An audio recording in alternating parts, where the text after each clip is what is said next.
হাদি সাহারার উষার বালুতে আবে জামজাম পানি, হাদি আজাদির হাসান হোসেন জান্নাতি ফুলদানি, হাদি ইতিহাস পাখি আবাবিল মোসার হাতের লাঠি, হাদি ওমরের অর্ধ জাহান মোরানো শীতল পাঠি, হাদি গোলাপের মাতাল গন্ধ খোলা পায়ের আশেদার, হাদি উত্তাল সাগরে জোয়ার আল্লাহু আকবার।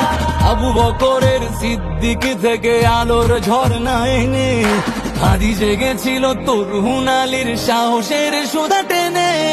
হাদি আধার পর্দা